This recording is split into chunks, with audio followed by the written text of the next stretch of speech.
I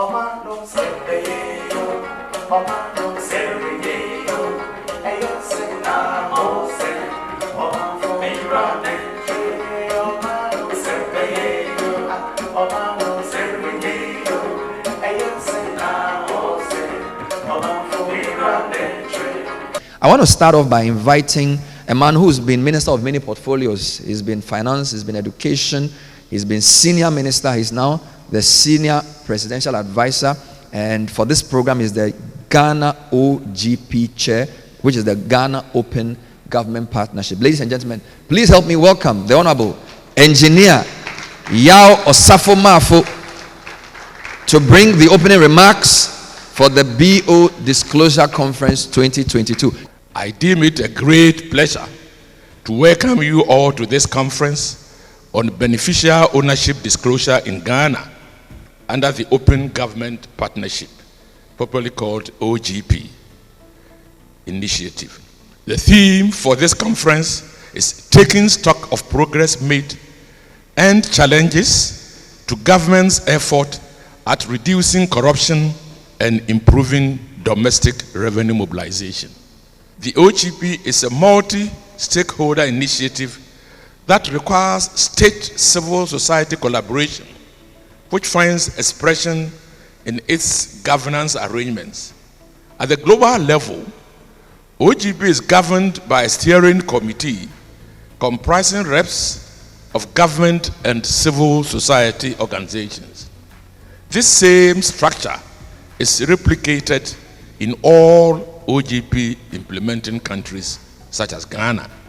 By signing on to the OGP, member countries are required to develop and implement action plans every 2 years. Ghana developed its own OGP in 2012, the first one, second 2015, 2017 respectively. The last one, the National Action Plan, was developed from my office in 2021 and is being implemented over a 2-year period. Some of the highlight commitments are the right to information, open parliament, and Ghana Open Data Initiative. We're going to take a few quick solidarity messages from very important partnerships. As we know, beneficial ownership is under open governance, and without partnerships, these things would not work. Thank you very much, the organizers of this very important conversation. I would like to thank, firstly, the Office of the Registrar, who have been leading in this work around beneficial ownership. I would also want to thank the Public Sector Reform Secretariat, the Office of the President, who have also been very championing OGP and some of the commitments that are coming out of the OGP National Action Plan.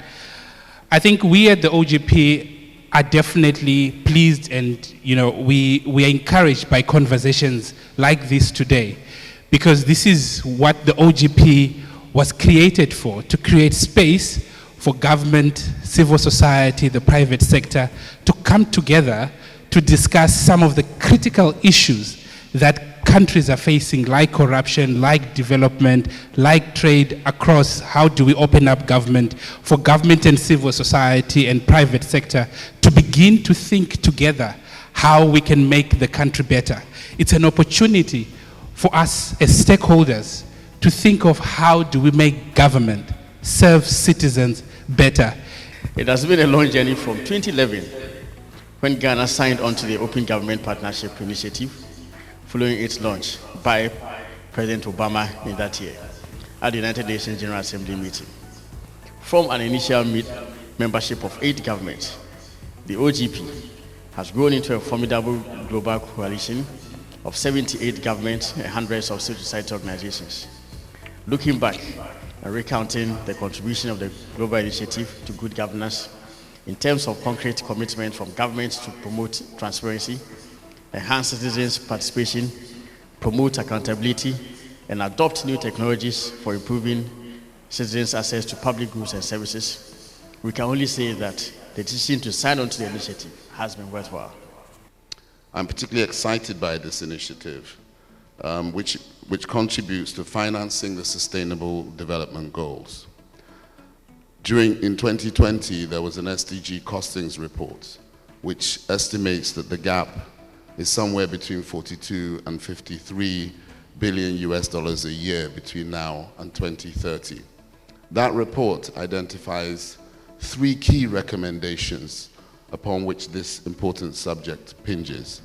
The first is to increase efficiency, effectiveness, and transparency of government transactions in order to raise the revenues required. The second speaks to increasing domestic resource generation. And the third speaks to broad economic growth. None of this will be possible unless we have a transparent, open government system in which critically resources are not diverted. Sharing this information at large scale helps to strengthen the public and corporate governance and accountability. This illustrates very well the role of budget transparency in good governance for better and fairer development of countries, and also explains why the European Union, as a development partner, supports it. Anonymity can enable illegal activities to take place out of the view of law enforcement agencies. This might include tax evasion, corruption, money laundering, and even terrorist financing. Protecting anonymity can deter investments and make it harder to curb corruption. Proper oversight mechanisms are staples of sound public financial management. And for the European Union, this is really a key priority, and we are proud to support Ghana in this respect. Ghana has therefore established a public beneficial ownership register that is freely accessible by competent authorities to aid them in their investigations into money laundering, terrorism financing, tax evasion, and other forms of corruption. The public can also access the register online, but for a small fee. We could not have achieved this much without public education, and one of the methods employed was the use of free online e-learning modules. The way forward for us is we have a plan in place to continue building the capacity of our staff, entities, and accountable institutions to understand the concept of BO in order for them to comply effectively.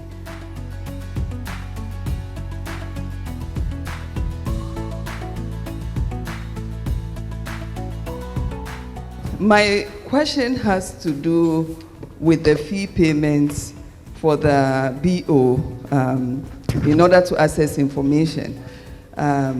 So when you align that with the RTI Act, that also encourages the need to pay fees that is at the cost of reproducing the information requested for.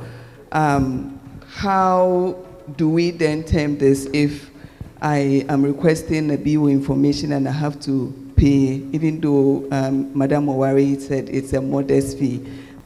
First and foremost, the FATF regulations requires that the information collected, the BO information collected, is made accessible to competent authorities, and some minimal information made freely accessible to the general public. It is also the requirement of the EITI. Anything short of it, Ghana will have issues. Civil society actually don't have big budgets to operate. The moment you put some cost on accessing basic information, it makes it so difficult for civil society organizations to do their work.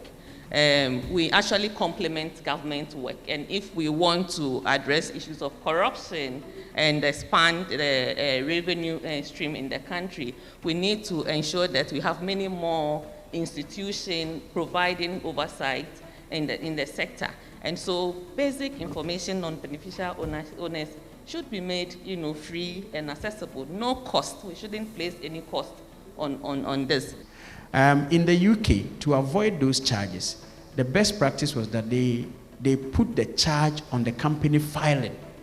So the fees that the company would have paid cater for the charge.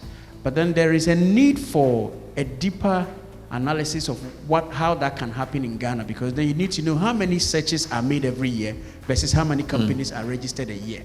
So that you can see whether if you do that going forward, will that be able to cater for people accessing the information for free? And you need to forecast the growth of the searches going forward as well. For us at the Ghana Association of Bankers, we are very excited by this development, mainly because we have been in the soup for a long time, and we are happy to see you all join us in the fight to get the beneficial owner information. From the laws of Ghana, the initial AML Acts that came out, 2008, we've always had the obligation to provide information regarding beneficial owners. Under the, the new law, Act 1044, 2020, it's still in there. We are obligated to provide that. We already have the AML guideline that is very, very clear on the beneficial owner information that has to be provided. And beyond that, we also have the AML Regulations 2011, which also clearly states the level of information that we have to collect. So if you check the dates of these laws, you can see that at least in the recent past, since 2008, we have as banks been obligated to collect beneficial information. And beyond the collection of just beneficial information, we have also been obligated to conduct specific due diligence to ensure that the information we are collecting is true. You know, when in 2012, 2013, we came from GIABA and we didn't implement certain things, the national sanctions, the banks would suffer it. Your Visa cards are not going to work. So these guys have suffered a lot, so they don't mess around. No, we don't. And it's also good to know that if somebody escapes from their side, yes, you guys will catch them. So yes, it's not such a lost cause. So it's not, I feel the whole conversation is everybody wants to do everything. But from what I'm getting, if one doesn't work, another person works. If we all open our eyes, things will work. So please put your hands together for her one more time for speaking so eloquently for the banks. But I was quite surprised that banks are saying it's expensive. If banks are saying it's expensive, then Nafisa, then we Charlie, we media and civil society, we don't have anything. We can't afford.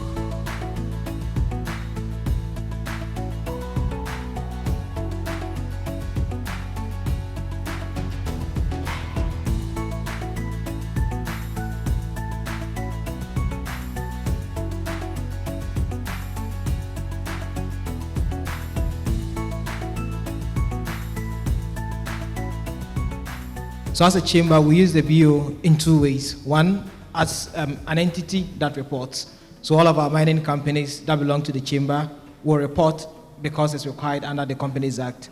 And two, because we also interrelate with other sectors where we demand inputs or services from them, typically you have to do some due diligence on those that you deal with.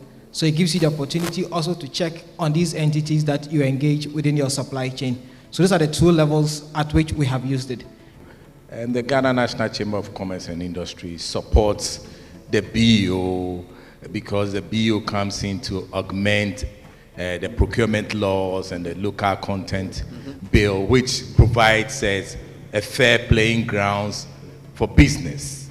And the larger picture is it provides us with the safety that we need to operate in this country and the world at large. In Mrs. Owari's presentation, she mentioned that this information will be accessible to competent authorities and the general public at large. Let me say, the first business advice that my father gave me when I was going into business, he was an industrialist himself. He told me, Nana, angwa utopi odinusi kukuase wenyinache. Please translate for. The meaning is the big snail. It hides under the cocoa leaves so that it's not under threat and can grow to become big. We live in a culture and we are in Africa. It's not all the threats that I can get evidence and bring it to Mrs. Owari. That is the threat to my business, so I cannot disclose the details of BO to you. And I think that disclosing some information to the general public would not always be in the best interest of the private sector. But disclosing it to competent authorities, yes, they know how to use that information. Even in the security circles, I know there's a terminology that they use, need to know information. So you may even be in the security circles, you may be in an office, but there's a particular information that you may not know because you don't need that information for anything as at now. For me, as somebody working within the civil society space, my interest is not the address of who is disclosing what. And I don't have any use for that. I want to know that mining company A is a subsidiary of mining company B. We tracked this some years ago, and one company had more than 200 subsidiaries operating. And so how do you even know what mine is making profits and which ones are being used to subsidize the ones that are not breaking even? Before BO came, the Registrar General's Department is set up, register businesses, keep this data, maintain it, and make it available to ministries, departments, agencies, the general public. So that mandate is already there. BO is just, it's possible that in the past people would front for companies by maybe putting their wives as shareholders when they really are the real owners. So now there's a higher layer of you disclosing who really is the ultimate beneficial owner of your company. But that mandate is already there. So in the past, we're already giving this information to ministries, departments, agencies, banks, anybody who needs it. We heard a lot from our members of our group that BO is being, the message out there is that we will arrest you, we will catch you, you are doing something wrong. And that in itself makes people defensive. So is it possible to reimagine how we message BO beyond just the idea of corruption, but to promote either business integrity, to promote, sanitizing our environment, promoting value for money for contracts that have been done, so that the smaller businesses who are not really engaging at the formal sector, they're able to be brought on board and they are also able to appreciate the work that is being done. Also, we realized that we have the structured, the uniform structure, which other countries are using, so that information sharing can be done easily and it can also be understood.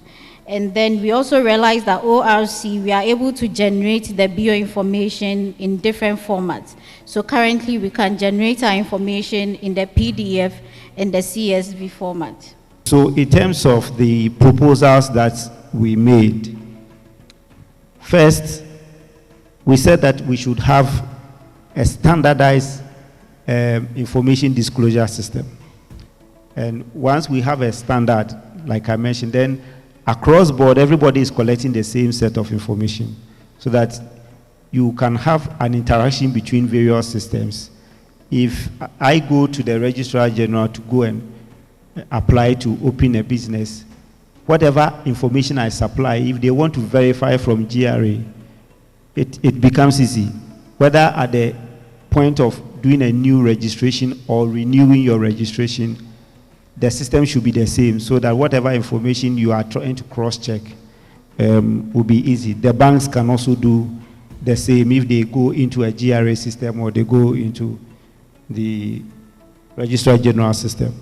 Among the financial institutions and the NFBPs, which is the designated non-financial business professionals entity, they should work together with the financial institutions to collaborate the agenda as much as possible. And then also some information that we think should be expected to be on the BO forms. If they are not there, we have to look at it. One of them is the net worth of the entities, the nationality, the shareholding structure. The directors, of course, will be on it, and then the source of income for the entities should be very visible on the form. And we believe that when it comes to company registration and there are foreigners involved, the immigration and the register of companies should collaborate effectively to ensure the identity and who are behind this. Ms. Dynasty, go off stage. Yeah, thank you so much. Thank you so much.